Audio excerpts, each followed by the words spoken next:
দেশকাল news portal নতুন online portal তারা সম্প্রচারে আসছেন।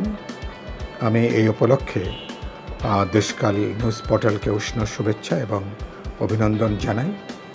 এবং এই নিউজ পোর্টালের সঙ্গে যারা যুক্ত আছেন, সম্পাদক, কলাকুশলী, সাংবাদিক, আমি তাদেরকেও সবাইকে আমি শুভেচ্ছা জানাই এবং ধন্যবাদ জানাই। আমার প্রত্যাশা হবে যে আপনারা একটা গুরুত্বপূর্ণ সময়ে দেশকাল নিউজ পোর্টাল আপনারা সম্প্রচারে আসছেন, যখন দেশ একটা গণতান্ত্রিক অভিযাত্রার মুখে দাঁড়িয়ে আছে এবং আগামী 6 মাস 1 বছর আমাদের রাজনৈতিক ইতিহাসেরও আরেকটা গুরুত্বপূর্ণ অধ্যায় হবে।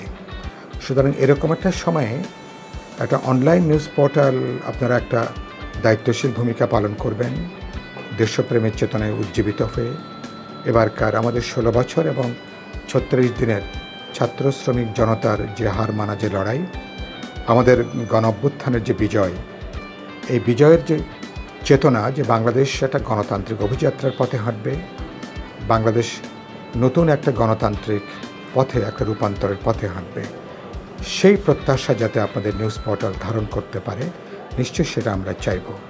আরেকটা আমরা চাইব যে আপনাদের নতুন নিউজ পোর্টাল আপনারা একটা পেশাদারি দক্ষতায়, পেশাদারি একটা নিরপেক্ষতায়, একটা বস্তুনিষ্ঠ সাংবাদিকতায় নিশ্চয়ই দেশকাল নিউজ পোর্টাল আপনারা একটা উদাহরণ তৈরি করবেন।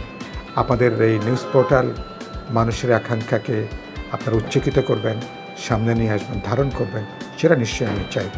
এই যুগ হচ্ছে অনলাইনের সময়, সুতরাং সেদিক থেকে আমি মনে করি যে আপনাদের পেশাদারি থাকলে, আন্তরিকতা থাকলে আপনারা নিশ্চয়ই সফল হবেন এবং পাঠকদের ব্যাপক তাদের মনোজগতে আপনাদের জন্য একটা গুরুত্বপূর্ণ স্থান আপনারা গ্রহণ করতে পারবেন।